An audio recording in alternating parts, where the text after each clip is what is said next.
오늘은 마태복음 6장 19절에서 24절 말씀을 의지해서 예배에서 시작된 믿음, 삶으로 이어지다 이 시리즈의 세 번째 소유의 주인을 인정하는 믿음이라는 제목으로 말씀을 함께 나누어 보도록 하겠습니다. 성경의 복음서를 천천히 읽다 보면 굉장히 흥미로운 사실을 하나 발견하게 됩니다. 우리가 믿고 따르는 그 예수님께서 우리가 생각하는 것보다 훨씬 자주 돈과 재물, 빚, 소유에 관한 이야기를 하셨더라는 것입니다. 어떤 때는 빚진 사람의 이야기를 하셨고 어떤 때는 재산을 맡은 종들의 이야기를 하셨습니다. 밭에 감추어진 보물 이야기도 하셨고 또 값진 진주에 관한 말씀도 하셨습니다. 또 곡식 창고를 늘려가는 그 부자의 불안한 마음도 이야기하셨습니다. 그리고 또 아주 젊은 날에 부를 얻은 그 부자 청년의 이야기도 하셨습니다. 왜 그러셨을까요? 예수님이 물질을 좋아하셔서? 아니겠죠. 예수님은 우리의 마음이 이 물질과 아주 깊이 엮여 있다는 사실을 아셨기 때문입니다. 네 보물이 있는 곳에 내 마음도 있는 법이다. 예수님께 돈은 단순한 종이나 숫자가 아니었습니다. 우리 마음이 어디로 향하는지 보여주는 화살표였다는 것입니다. 그런데 여기서 더 놀라운 사실이 있습니다. 뭐냐면 이 돈이라는 것이 내 마음의 방향을 드러낼 뿐만 아니라 그 마음을 또 같은 방향으로 끌고 가더라는 거죠. 우리가 무엇인가를 내 것이라고, 내 거야 라고 하는 순간 그것은 내 손에만 머무는 것이 아니라 마음속으로 들어오기 시작합니다. 여러분, 당근마켓에 물건을 올리셔서 판매해 보신 적 있으신가요? 내가 쓰던 물건은 이상하게 팔려고 보면 시세보다 비싸게 여겨지고 시세보다 좀 비싸게 팔려야 될 것 같은 기분이 듭니다. 이 정도면 거의 새 건데 이 정도면 더 괜찮은 가격을 받을 수 있지 않을까? 라고 하면서 내가 가진 물건에 대해서 값을 그렇게 더 가치 있게 매깁니다. 그런데 정작 이게 판매자가 아니라 구매자로 돌아서기 시작하면은 이 같은 물건이어도 이게 좀 다르게 보입니다. 어떻게 보이냐?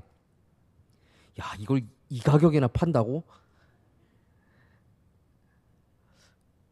어떻게 이 가격에 이거 비싼데? 이렇게 바뀐다는 거예요. 내 마음이. 똑같은 물건을 두고도. 그거 아십니까? 집주인은 자기 집을 늘 시세보다 높게 생각한대요. 그래서 부동산 중개하시는 분들이 흔히 하는 이야기가 있습니다. 집주인 마음속 가격과 시장 가격은 항상 다르다. 내가 살아온 집, 내가 가진 것에는 남들이 보지 못하는 애착과 가치가 거기에 덧붙여지기 때문이에요.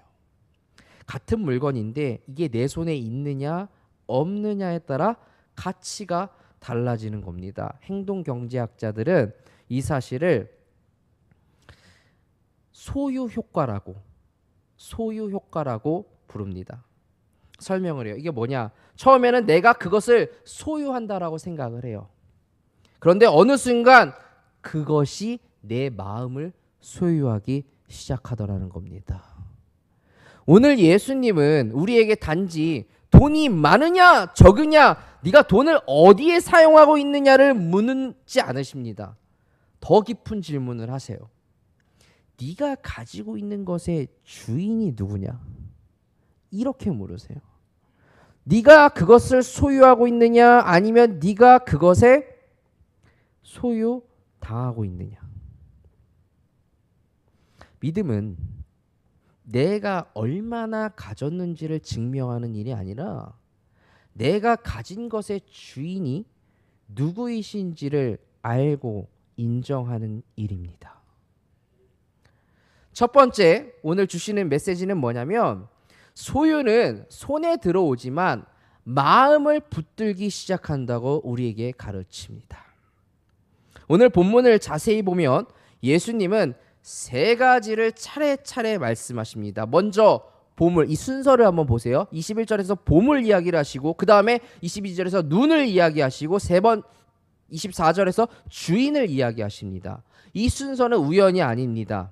자, 보세요. 보물이 내 마음을 움직이고 마음이 내 눈을 바꿉니다. 그리고 결국 무엇이 우리 삶의 주인인지를 드러내게 돼요. 예수님은 먼저 오늘 땅의 보물을 쌓는 일과 하늘의 보물을 쌓는 일을 대조하십니다. 자, 이 19절에서 이 땅에 보물을 쌓아두지 말아라 라고 말씀하시고 20절에 그러고 보물을 하늘에 쌓아둬라 이렇게 말씀을 하세요. 여기서 우리가 오해하지 말아야 할 사실이 있습니다. 뭐냐면 예수님은 이 땅에서 성실하게 일하는 것을 잘못이라고 말씀하시는 게 아닙니다. 성실하고 정직하게 돈을 저축하는 일 나쁘다고 말씀하시는 게 아닙니다. 가족을 위해 저축하는 일 왜 이게 나쁜 일? 죄가 아닙니다. 재정적으로 노후를 잘 준비하고 책임 있게 살림을 하는 것을 죄라고 말씀하시는 게 아닙니다. 이 말씀의 요지는 보물을 하늘에 쌓아두어라. 이 말씀의 요지는 뭐냐면 문제가 돈이 있느냐 없느냐가 아니라 이 본문의 핵심은 뭐냐면 언제든지 네가 사라질 수 있는 것에 내 존재의 안전을 맡기고 있는 것은 아닌가, 이걸 점검해 보라는 것입니다. 왜냐하면 예수님이 말씀하신 땅의 보물을, 이 땅의 보물의 공통점들이 나와요. 뭐냐면 보세요. 이 땅에 보물을 쌓아두지 말아라 라고 말씀하시면서 이 땅에서 있는 것들은 좀먹고 녹슬어 못 쓰게 되고 도둑이 들어와 훔쳐가기도 한다라고 말씀을 하세요. 예수님이. 이게 다 뭡니까? 한마디로 영원히 붙들 수 없는 것들이라는 겁니다. 언젠가는 내가 다 놓고 가야 하는 것들이며, 아니 내일 당장이라도 없어져도 이상하지 않은 것들이라는 겁니다. 그걸 알려주시는 거예요. 그런데 우리의 마음은 바로 이것에 매달리고 있다는 거예요. 그냥 매달리는 거 아니죠. 죽기 살기로 매달리죠. 돈 때문에 사람을 죽이죠. 돈 때문에 폐륜을 저지릅니다. 아니 돈 때문에 사람에게 말로 상처 주고요. 상처 받기도 합니다. 돈이 들어오면 안심하고 돈이 나가면 세상 무너지는 것 같고 집값 오르면 기분 좋아지고 시세 떨어지면 하루가 흔들립니다. 내가 투자하고 있는 주식이 오르면 오늘 하루 기분 좋죠. 떨어지면 기분 어떻습니까? 아시면서. 자녀의 성적표 보면 믿음보다 걱정이 먼저 커집니다. 처음에는 내가 집을 소유하는 것 같아요. 그런데 어느 순간 집값이 내 불안을 좌우합니다. 처음에는 내가 돈을 관리합니다. 그런데 어느 순간 돈이 내 기분을 관리합니다. 오늘 누군가에게 10만 원을 선물로 받았다고 생각해 보십시오. 기분 좋습니다. 10만 원 생겼다. 그런데 같은 날 이 주머니에 있던 10만 원을 잃어버렸다면 어떻겠습니까? 10만 원을 얻었을 때의 기쁨보다 10만 원을 잃었을 때의 속상함이 훨씬 더 오래 갑니다. 그리고 더 크게 갑니다. 크게 다가와요.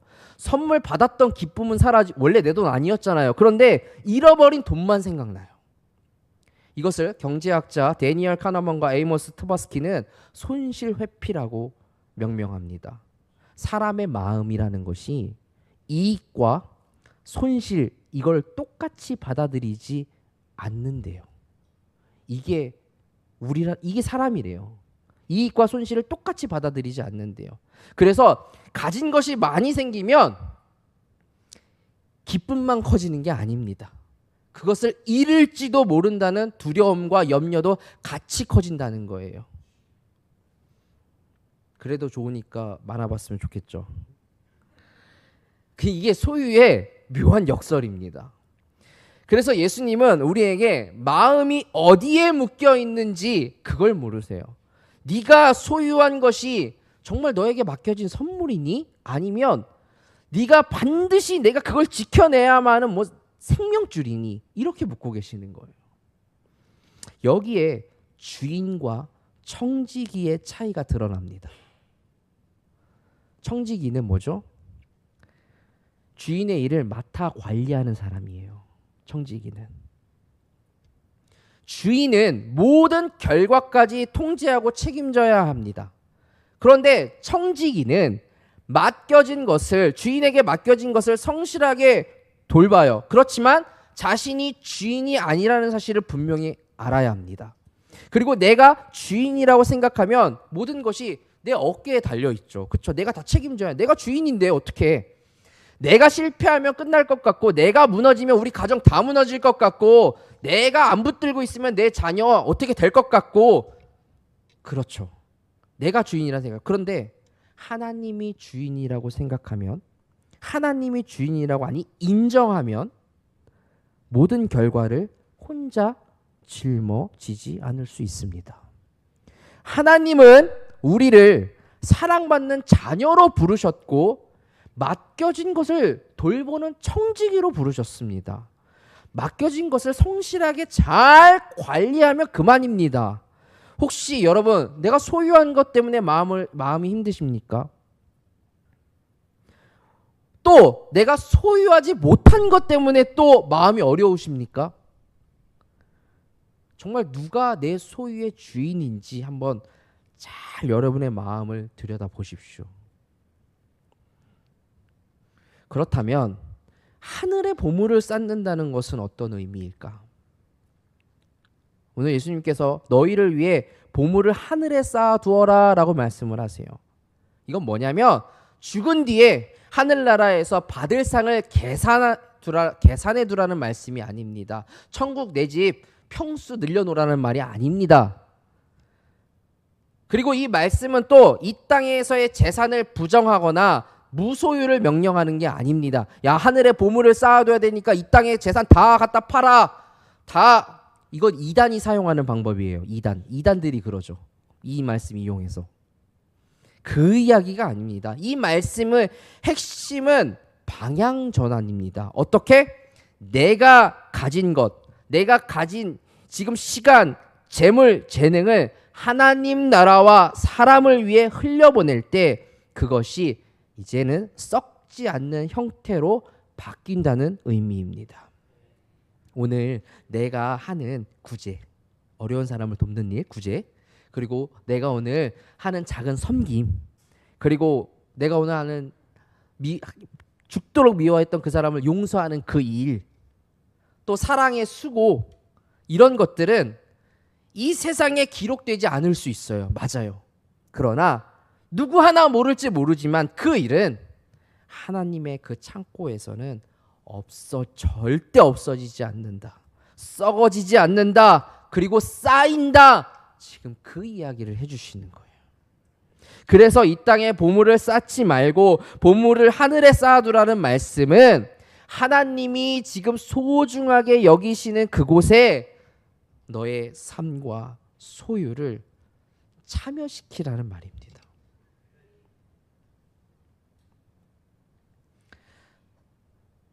사람을 살리는 일에 마음을 두고 너의 시간을, 물질을 거기에 사용하라는 말씀입니다. 내가 가진 것 영원하지 않다는 사실을 인정하면서 그 소유를 영원하신 하나님의 뜻에 연결시키는 일. 누가 잠시 머물 호텔방에 비싼 그림을 사서 걸어둡니까? 혹시 그런 분 계세요? 호텔 가서 내가 내 돈 주고 여기 인테리어가 좀 부족하다 하고 비싼 그림을 걸어놓으신 분 계십니까? 인테리어 소품 사다 놓지 않죠. 왜? 잠시 있다 갈 곳이니까. 그런데 어쩌면 우리가 지금 그러고 있을지도 모른다는 거죠.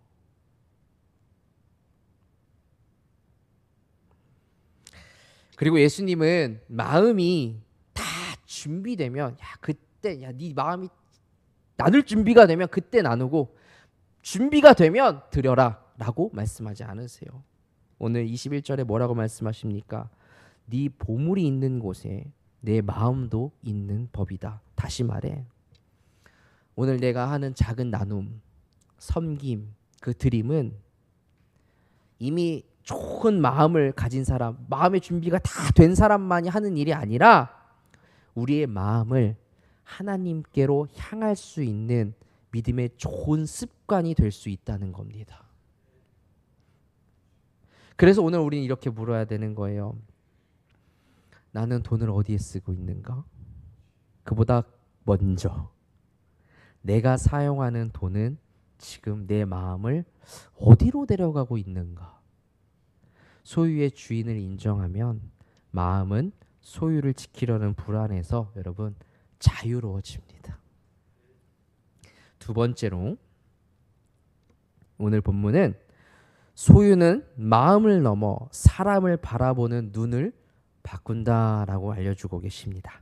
예수님은 보물 이야기를 하시다가 갑자기 눈을 말씀하십니다. 눈은 몸의 등불이다.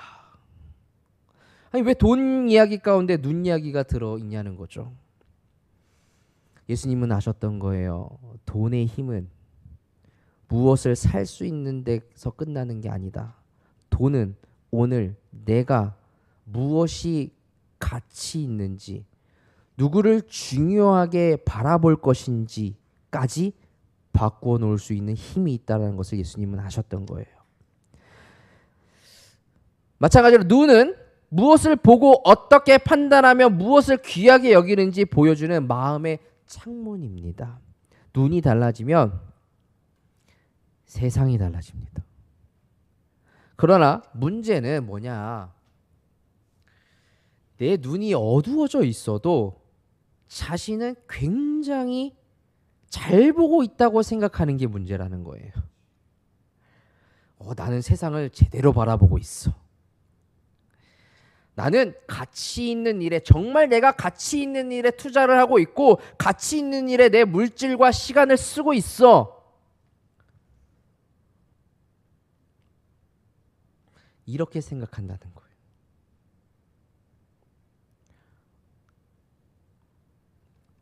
애덤 스미스는 국부론만 쓴 경제학자가 아닙니다. 애덤 스미스는 도덕 감정론이라는 책에서 사람들이 부유하고 힘 있는 사람에게 지나친 존경을 보내고 가난하고 연약한 사람을 쉽게 무시하는 경향을 경고하고 있습니다. 그러면서 부와 지위, 이게 지혜와 덕의 항목을 대신하게 될 때 우리의 인간의 도덕적 판단이 흐려진다고 이야기하고 있습니다.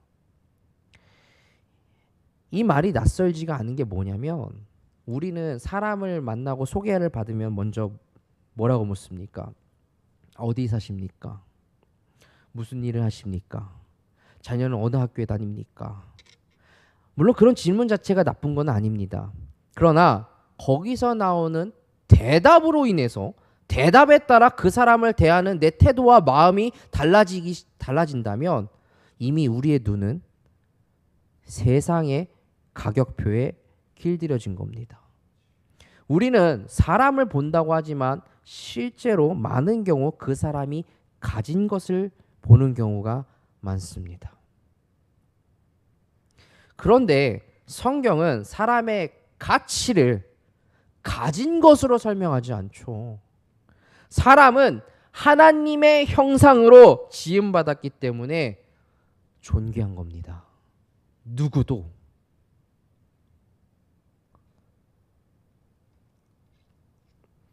돈이 내 눈을 지배하는 순간 사람은 하나님의 형상이 아니라 가격표로 보입니다.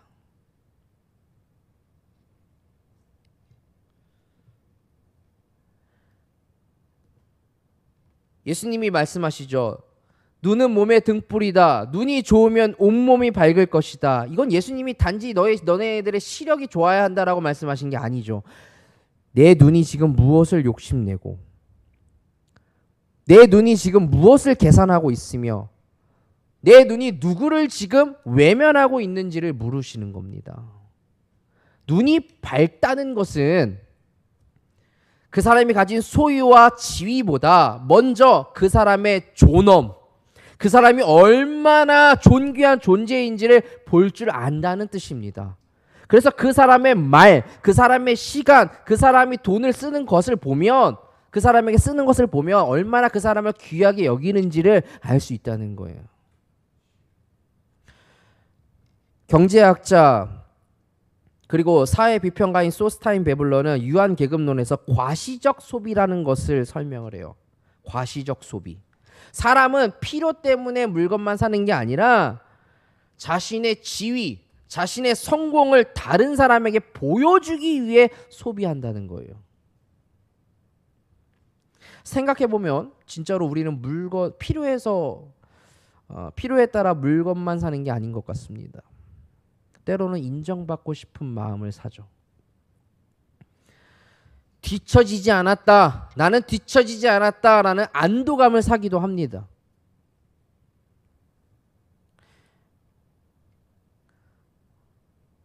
다른 사람에게 괜찮은 사람으로 보이고 싶은 마음을 사기도 합니다. 그래서 어떤 소비는 내 생활을 편리하게 만들기보다 비교를 더 깊게 만들어요. 난 분명히 오늘 좋은 거 샀거든. 최신상 샀는데 이 기쁨이 오래가지가 않아요. 왜? 얼마 지나지 않아 더 좋은 것을 가지고 있는 사람을 보거나 더 좋은 것이 나오거든요. 더 많이 가진 사람이 보이면서 내가 가진 게 더 초라해지는 겁니다. 비교가 눈의 기준이 되면 여러분 감사가 사라집니다. 내 주변에 사람은 많이 보이는데 정작 내 이웃이, 내 친구가, 내 사랑하는 사람이 보이질 않아요. 물건은 늘어나고 있는데 마음은 자꾸 부족해지고 더 복잡해지더라는 거죠. 교회도 이 유혹에서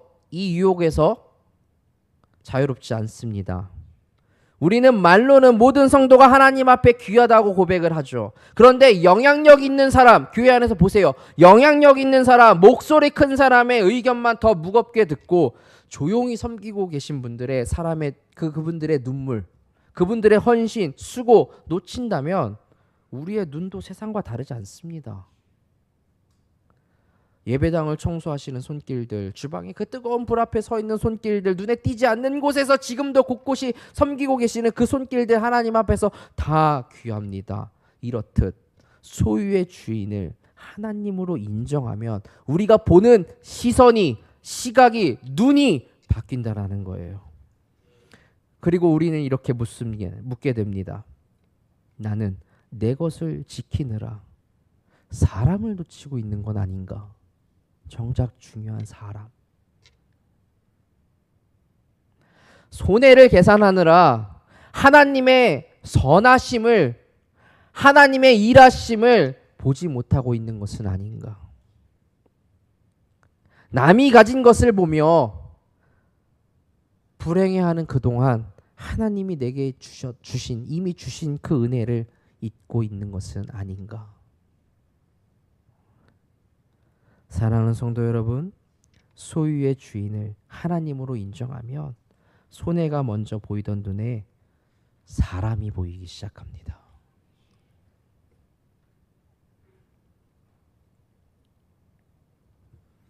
세 번째, 소유가 주인이 되면 삶 전체가 거래가 된다고 주님은 경고하십니다. 이제 예수님은 본문의 가장 깊은 곳으로 우리를 데려가십니다.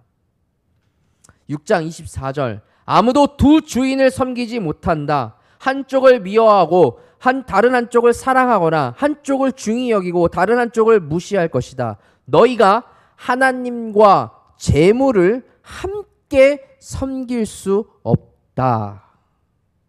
예수님께서 여기서 하나님과 돈을 함께 가질 수 없다라고 말씀하지 않으십니다. 하나님과 돈을 함께 섬길 수 없다라고 말씀하셨습니다. 차이가 중요합니다. 돈은 벌 수 있습니다. 저축할 수 있습니다. 필요한 곳에 사용할 수 있습니다. 가족의 생계를 책임지고 또 병원비를 내야 하고 자녀의 교육을 도와야 하고 어려운 이웃을 섬길 수도 있습니다. 돈은 분명히 아주 유용한 도구입니다. 그러나 그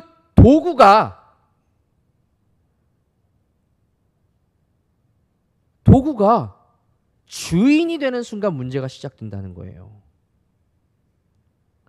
돈이 내 선택을 지배하고 돈이 내 기쁨을 결정하고 내 관계의 기준이 되기 시작하기 때문에 이게 아주 위험하다라는 겁니다. 하버드 대학교 정치 철학자 마이클 샌델은 돈으로 살 수 없는 것들이라는 책에서 시장 경제와 시장 사회를 구분짓습니다. 시장 경제는 뭐냐면 돈이 필요한 자리에 시장 원리가 적용되는 거예요. 그게 통용되는 사회입니다. 근데 시장 사회는 뭐냐면 사랑, 교육, 관계, 그리고 돌봄 이런 삶의 영역까지 시장의 논리가 지배되어지는 사회입니다. 쉽게 말하면 이겁니다. 우리가 돈으로 빵을 살 수는 있습니다. 그러나 마음의 평안까지는 살 수가 없습니다. 돈으로 자녀에게 교육의 기회를 넓혀줄 수 있습니다. 그러나 그 아이에게 너는 너의 그 성적과 상관없이 사랑받고 존귀한 사람이야 라는 그 확신까지 그 자녀에게 심어줄 수는 없습니다. 돈으로. 돈이 필요한 영역들이 있습니다. 그러나 돈이 주인이 절대 돼서는 안 되는 영역들이 있습니다. 문제는 이 돈이 주인이 되기 시작하면 돈이 주인이 절대 되어서는 안 되는 그 자리까지 그 경계를 계속해서 넓혀간다는 거예요. 우정도 투자로 계산을 하기 시작합니다. 내가 이 친구에게 이만큼 투자를 하면 나와 그 친구의 우정이 더 깊어지겠지. 결혼도 조건으로 판단합니다. 자녀도 성과로 평가합니다. 교회도 숫자와 규모로 설명을 합니다. 봉사도 인정받는 정도에 따라 선택합니다. 심지어 신앙도 거래가 되기 시작합니다. 하나님 제가 이만큼 드렸으니 얼마나 돌려주시겠습니까? 제가 교회에 충성을 다하면 우리 집은 안전하겠죠? 자녀 알아서 잘 키워주실 거죠? 하나님 제가 믿었으니 절대 손해보는 일은 없겠죠? 기억하십시오. 하나님을 거래의 대상으로 생각하는 순간 우리는 하나님을 섬기는 사람들이 아니라 하나님까지 내 안전을 위한 도구로, 툴로 사용하려는 거예요. 재물이 주인이 되기 시작하면 여러분에게 끊임없이 이렇게 속삭일 거예요. 여러분 귀에 여러분의 마음에 이런 소리가 들리기 시작하면 여러분이 마음 잘 보셔야 돼요. 야, 조금만 더 있으면 안전해질 거야. 조금만 더 모으면 네 인생 편해질 거야. 지금 놓으면 야 뒤처져. 네 가치는 네가 가진 것으로 증명되는 거야.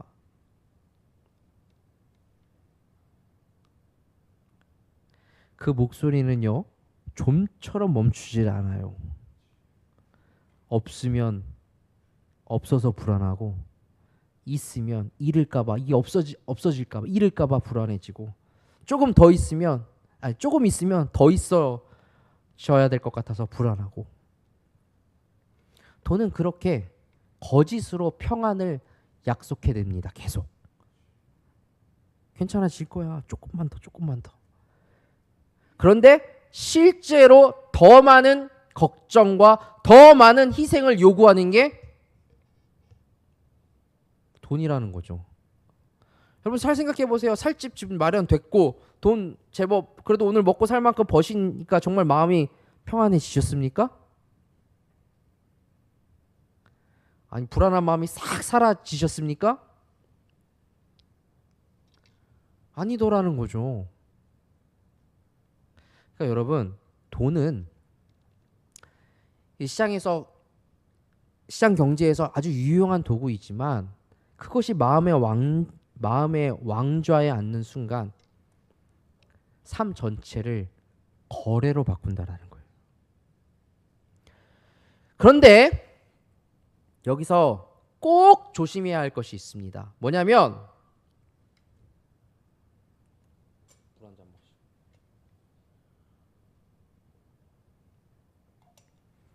경제적으로 힘드신 분들에게 이 말씀을 무거운 짐으로 얹어드려서는 안 돼요. 이게 무슨 말이냐?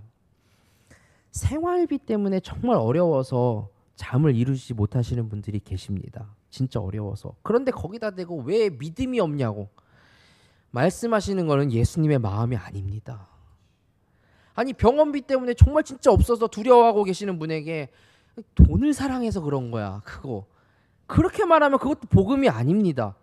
아니 진짜 자녀 교육비와 월세, 진짜 당장 내야 할 월세, 돌봄의 비용 앞에서 마음이 진짜 무너져서 어려워하시는 분들에게 가가지고 섣불리 염려하지 마, 그거 걱정하지 마, 하나님이 걱정하지 말라 그랬어, 이렇게 막 몰아붙여서도 안 되는 거예요.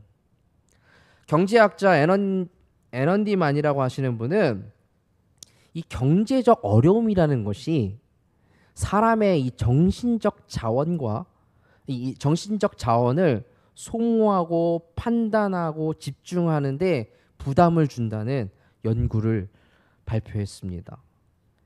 이 같은 농부라도 수확 전에 형편이 어려울 때랑 그리고 수확하고 좀 풍성해졌을 때, 여유가 생겼을 때 어떤 과제를 수행해내는 데 있어서 능력의 차이를 보이더라는 거예요.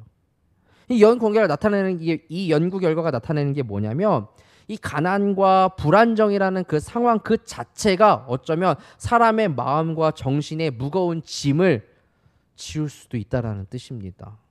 그러니까 예수님도 그래서 예수님도 우리의 그런 현실을 모르는 게 아니라서 오늘 하나님과 재물을 함께 섬길 수 없어 라고 말씀하신 그 바로 다음 구절에 이렇게 말씀을 하세요. 곧바로 뭐라고 말씀하시냐면 먹을 것, 입을 것, 마실 것에 대한 염려를 다뤄주세요. 이 연결은 우연이 아닙니다. 예수님은 너희에게 필요한 것 없어, 물질 없어도 돼 라고 말씀하지 않으세요. 하늘아버지께서 우리에게 무엇이 필요한지 이미 아신다라고 말씀하세요. 그러므로 믿음이라는 것은 뭐냐면 오늘 살아가는 이 현실을 무시하는 게 아닙니다. 물질을 무시하라는 게 아닙니다. 다만 그 현실의 무게를 혼자 지지 않는 것이 여러분 믿음입니다. 교회가 해야 할 일도 여기서 분명해집니다. 돈 때문에 두려워하고 염려하는 사람을 꾸짖고 몰아붙이는 게 아니라 그의 짐을 함께 들어주는 거예요. 형편을 왜 함부로 평가합니까? 실제 그분들의 필요를 듣고 가능한 도움을 함께 찾아주고 한 사람이 그저 부끄러움 때문에 혼자 무너지지 않도록 곁에 서 있는 것. 여러분, 소유의 주인이 하나님이시라고 한다면, 내 소유의 주인이 하나님이시라고 한다면 내가 가진 것은 나만 안전하고 편안하게 살라고 맡겨주신 게 아니죠. 누군가의 무거운 짐을 조금 가볍게 해주라고 맡겨진 것일 수도 있습니다. 디모데전서 6장 17절 말씀을 보겠습니다. 너는 이 세상의 부유한 사람들에게 명령해서 교만하지 말고 덧없는 재물에 소망을 두지 말며 오직 우리에게 모든 것을 풍성히 주어 누리게 하시는 하나님께 소망을 두게 하여라. 이 세상의 부유한 사람들에게 권면하라는 거예요. 너에게 풍성히 누리게 하신 그분을 생각해서 너에게 가진 것을 누리고 나누라고. 하나님은 우리가 아무것도 누리지 못하게 하시는 분이 아닙니다. 누려야죠. 하나님이 주신 것들 누리고, 그리고 누리고 나누게 하시는 분이라는 거예요. 여러분, 그러므로 소유의 주인을 인정한다는 것은 오늘의 내 기쁨을 버리라는 것이 아니라 그 기쁨의 자리를 다시 찾는 일입니다. 돈이 주인이 되면 사랑도 계산이 되지만 하나님이 주인이 되시면 이 소유도 섬김이 될 수 있습니다.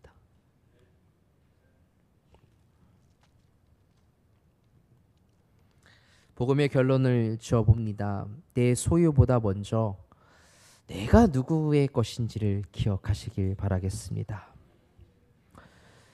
어쩌면 이게 우리가 설교를 듣고 나서 여기까지만 들으면 어떤 분은 이렇게 생각할 수 있습니다. 그래, 이제부터 내가 가진 거 더 내려놓고 더 나누고 더 잘 살아야 한다는 말이구나. 물론 우리가 물질을 쓰는 습관도 삶도 달라져야죠. 그러나 복음은 그렇게 우리의 결심에서 결단에서 시작하지 않습니다. 복음은 우리의 결단에서 시작하는 게 아니에요. 복음은 예수님께서 우리를 위해 이미 하신 일에서부터 시작이 되어집니다. 내 돈의 주인이 누구인지 묻기 전에 내 인생의 주인이 누구인지를 알아야 돼요. 그래서 그 하이델베르크 요리문답이라는 책이 있습니다. 이 책은 뭐냐면 이 성경의 핵심 내용을 질문과 답으로 잘 엮어놓은 신앙 안내서입니다. 이 하이델베르크 요리문답에 보면은 이런 질문이 있어요. 삶과 죽음 가운데, 그러니까 우리가 살아가는 일평생 가운데 당신의 유일한 위로는 무엇입니까? 라고 질문을 했을 때 이렇게 고백을 하더라는 거죠. 나는 나의 것이 아니라 나의 신실하신 구주 예수 그리스도께 속한 사람입니다. 아니, 이 고백이 왜 위로입니까? 우리 삶에 위로가 될 수 있는 게 누구 때문이라는 거예요. 내가 누구에게 붙들려 있는지 알기 때문에 위로가 된다는 거예요. 내가 모든 것을 지켜야 하는 주인이 아니라 오늘 내 인생을 책임져야 하는, 내 경제를 책임져야 하는 그런 존재가 아니라 나를 끝까지 지키시고 나를 붙들어 주신 그 예수 그리스도에 속한 사람이라는 것을 알 때, 그것을 인정하게 될 때 나는 오늘 큰 위로를 받으며 살아갈 수 있다. 그걸 이야기해 주는 거예요. 예수님은 우리에게 네가 가진 거 다 내놔라. 그래야 내가 너를 사랑할 거야 라고 하신 분이 아니라는 거죠. 어떤 분이에요? 우리 예수님? 먼저 내어주신 분입니다. 여러분이 우리 주 예수 그리스도의 은혜를 잘 알고 있듯이 그리스도께서는 부유하신 분으로 여러분을 위해 가난하게 되셨습니다. 그는 부유하신 분이지만 우리를 위해 가난해지셨대요. 얼마큼 가난해지셨습니까? 예수님이 십자가에서 실 오르락이 하나 걸치지 않은 상태로 십자가에, 그만큼 가난해지신 분이 예수님이에요. 실 오르락이 하나 걸치지 않으셨습니다. 그분의 가난하심을 통해 우리를 부유하게 하시기 위해, 여러분을 풍성하게 살게 하시기 위해, 기쁨과 자유를 누리고 살아가시기 하기 위해서. 세상의 주인은 자기 것을 지키기 위해 사람을 희생시키죠. 그러나 예수님은 자기 사람들을 살리시기 위해 자신을 내어주셨습니다. 재물은 오늘 더 많이 바쳐야 안전해진다고 말해요. 그러나 예수님은 당신의 생명을 내어주심으로 우리가 어디에 속한 존재인지를 보여주셨습니다. 재물은 네가 가진 것으로 너 자신을 증명하라고 말하지만 예수님은 너는 내가 사랑해서 값을 치른 사람이야 라고 말씀을 하십니다. 그래서 여러분, 그리스도인은, 여러분이 정말 그리스도인이라고 한다면 소유로 자신의 가치를 증명하지 않아도 됩니다. 통장의 잔고가 내 이름표가 아닙니다. 집의 크기가 나의 존엄을 결정하는 게 아닙니다. 자녀의 성적표가 그 삶의 최종 평가서가 아닙니다. 왜 거기에 그렇게? 우리의 가치는 십자가에서 이미 선언되었습니다. 우리를 위해 자신을 내어주신 예수 그리스도의 사랑이 우리의 가치를 말해줍니다.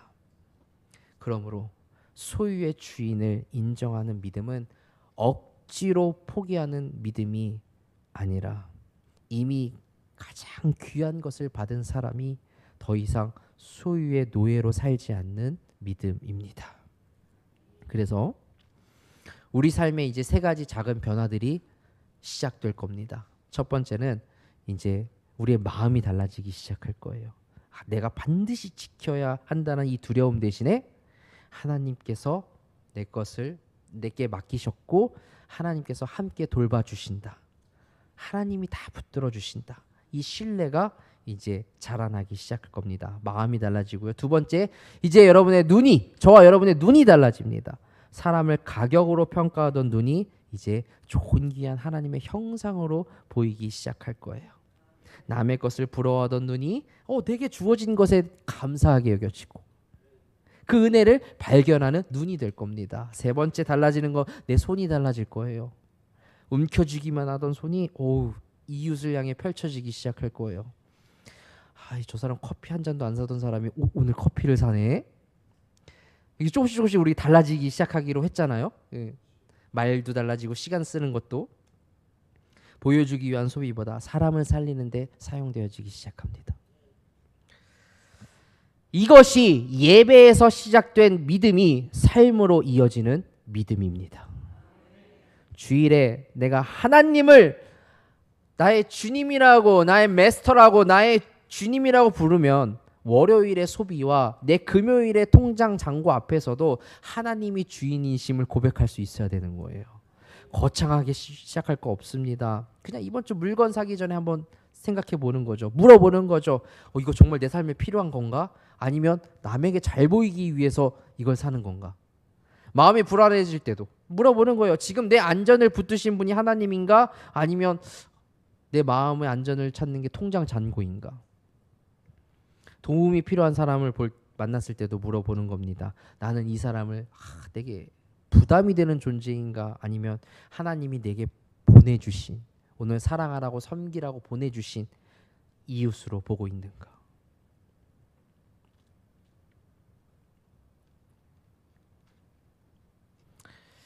마태복음 6장 33절 말씀에 보면 오직 너희는 먼저 그 나라와 그 의를 구하라 라고 말씀을 하십니다. 먼저 하나님의 나라를 구한다는 것은 돈을 무시하라는 뜻이 아닙니다. 돈의 자리를 다시 정하라는 뜻입니다. 돈은 주인이 아니라 도구이며 나는 주인이 아니라 청직이자, 그냥 청직이다라는 그 사실을 잘 정리하라는 뜻입니다. 하나님만이 우리 삶의 참된 주인이십니다. 아멘. 우리가 가진 것 언젠가 떠납니다.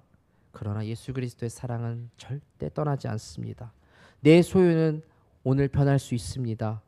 그러나 우리를 붙드시는 하나님은 변치 않으십니다. 그러므로 저와 여러분이 이렇게 고백할 수 있기를 바랍니다.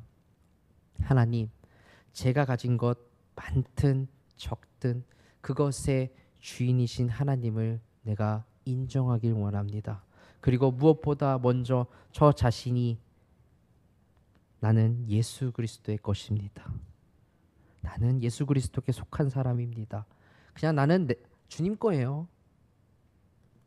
소유의 주인을 하나님으로 인정할 때 우리는 비로소 소유의 종이 되지 않을 수 있습니다.